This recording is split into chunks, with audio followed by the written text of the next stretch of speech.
Now let's take you to Nigeria, where the governor of Borno State has told the BBC that up to 2 million people have been affected by major flooding in the region. The Borno region is in the northeast of the country, on the border with Cameroon, which has seen thousands of homes destroyed by floods. In Chad, at least 300 people have died as a result of unusually heavy rainfall. Well, these are the latest drone shots from the floods, which followed the collapse of a dam earlier this week during heavy rain. Thousands of people are now desperately short of food and shelter. Nigeria's military has been using boats and trucks to rescue people who've been displaced. The state governor, Babagana Zulum, told our reporter, Azizat Olawuluwa, that half of the region's capital is now underwater. I can remember more than 300,000 people were killed in Borno State. Thousands of classrooms were destroyed. Hundreds of health facilities were destroyed by the insurgency. We are just trying to get out of this problem.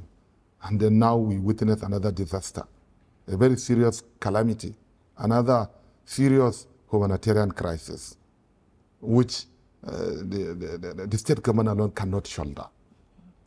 We understand that the flood also affected prisons, and there are reports that some Boko Haram leaders might have escaped.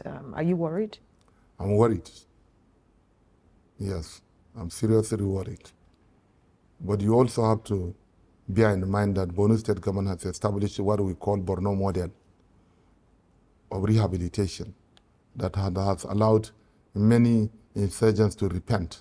Within the last 2 years, over 200,000 Boko Haram members and their families have repented.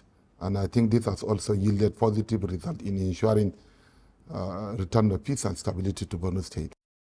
The State Governor Babagana Zulum there. Well, for more on that story and the situation in Nigeria, we're joined by Arjun Jain, who's the representative for the United Nations Refugee Agency in Nigeria. Thanks very much for taking the time to talk to us at what must be an incredibly busy period for you and your colleagues. First of all, just tell us about the work and the needs that you're seeing on the ground.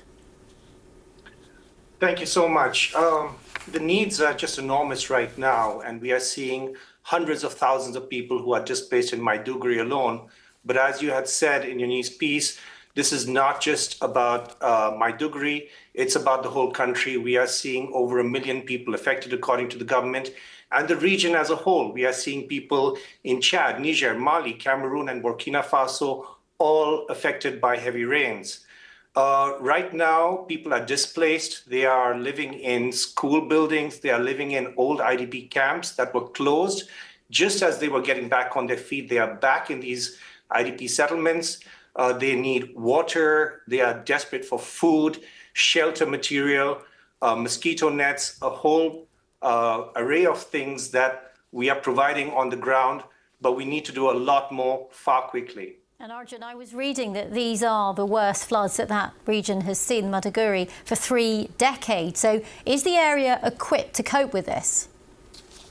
Well, we do have a large presence there as the UN and the humanitarian community, but we are not prepared to respond to the size and magnitude of this crisis unless we get more resources in. We need to fly in more resources to provide the assistance that people need now. And when they do go back home, as the flood waters recede, they need a lot more support in rebuilding. Most of the city is underwater, and many people have lost a lot of what they built up for just as they were getting back on their feet. And so what stories are you hearing from people? Were there people who perhaps stayed in their homes trying to save them, protect them, who are now trapped? Are you finding, of course, you mentioned so many people displaced. Just tell us more about the stories you're seeing and hearing on the ground. So Maiduguri is a city that was getting back on its feet, and the flood waters came in the night. A lot of people were caught unaware. A number of our staff belonging to the government, NGOs, and the UN were also affected and evacuated. They have got back into their communities to support people who are far more vulnerable. And they are seeing communities that have been displaced, people who have been trapped under the flood waters, people who are unable to access urgent medical care. And the government has been in the lead. They have been helping with the evacuations and relocating them to schools and shelters.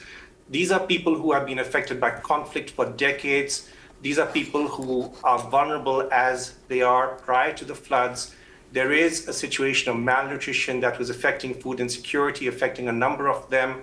So this is a community that has been repeatedly displaced for decades, that have again now been placed in a very precarious situation.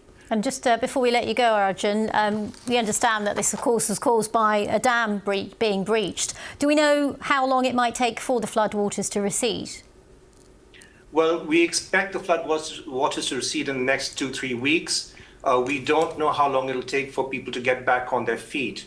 So we are desperate to support them now, but there is an urgent need also to provide the early recovery. So UNICEF is on the ground, IOM is on the ground, UNDP is getting ready to help them with the recovery. We are providing essential services. WHO is out there to provide essential health services as well. We are all on the ground, desperately working 24/7, but we need to do a lot more, much faster. OK, Arjun Jain from the UNHCR joining us live from Nigeria on those devastating floods. Thank you very much. Thank you.